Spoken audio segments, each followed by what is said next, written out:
Bismillahirrahmanirrahim. Assalamualaikum warahmatullahi wabarakatuh. Saya Muhammad Luqman bin Syahrum, A182741.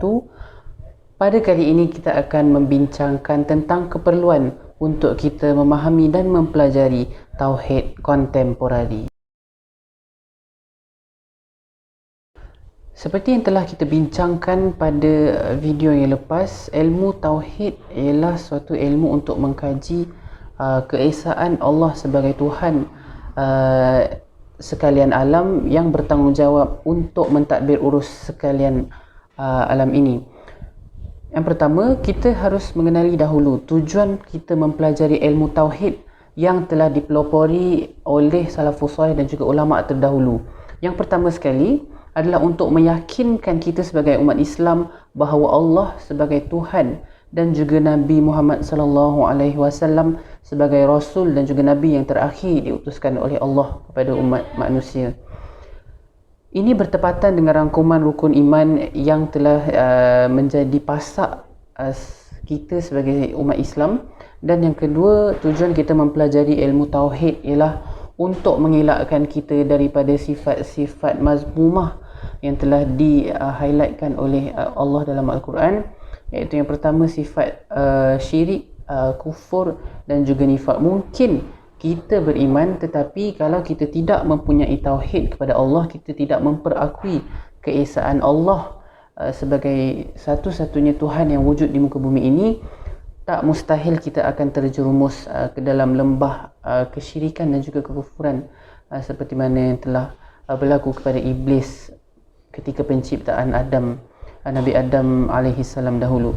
Dan seterusnya, yang ketiga ialah memperbetulkan cara kita berfikir dan cara kita berpandangan ataupun memberikan persepsi terhadap alam ataupun dunia sekeliling kita. Apabila kita mempelajari ilmu tauhid ini, kita akan lebih jelas bagaimana untuk memandang sesuatu perkara itu berdasarkan semata-mata semuanya kerana Allah Subhanahu wa taala. Namun pada zaman sekarang kita telah melalui banyak pasca permodenan. Maksudnya kita sekarang ni dah terlalu banyak modernisasi yang berlaku di dalam dunia yang kita sedang diami sekarang. Memasuki era permodenan, manusia semakin terikat dengan kehidupan dunia. Perkembangan teknologi yang membangun secara pesat tanpa kawalan mana-mana pihak telah menjadikan manusia sedikit demi sedikit, lama kelamaan menjauh daripada Tuhan. Hal ini kerana pasak kepada penciptaan teknologi ialah daripada akal dan juga pemikiran manusia yang bijak pandai. Mereka telah membangunkan teknologi. Lalu muncul serangan-serangan yang kita sendiri tak boleh nak agak. Serangan-serangan pemikiran baharu seperti sekularisme dan juga cabang-cabangnya seperti liberal, etis dan juga apatisme. Semua perkara ini haruslah ditangkis. Jadi kerana itu kita perlu memahami tauhid kontemporari, kerana yang pertama ialah mendekatkan semula manusia dengan Allah.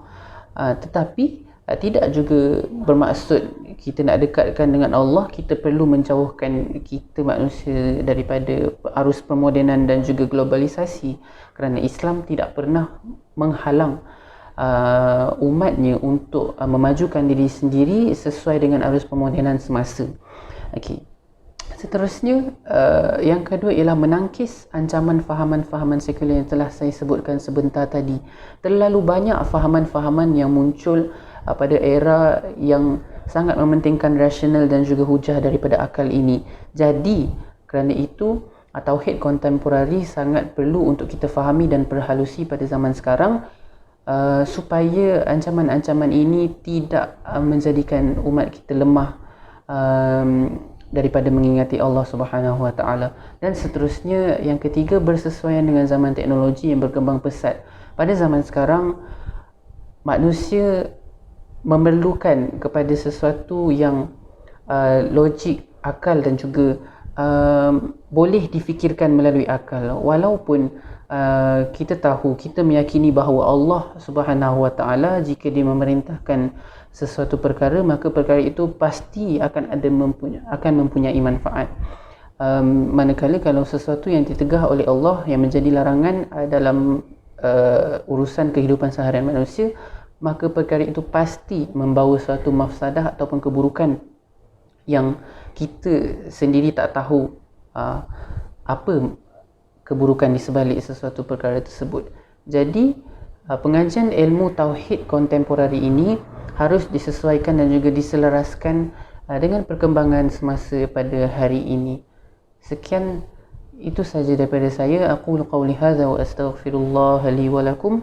Assalamualaikum warahmatullahi wabarakatuh.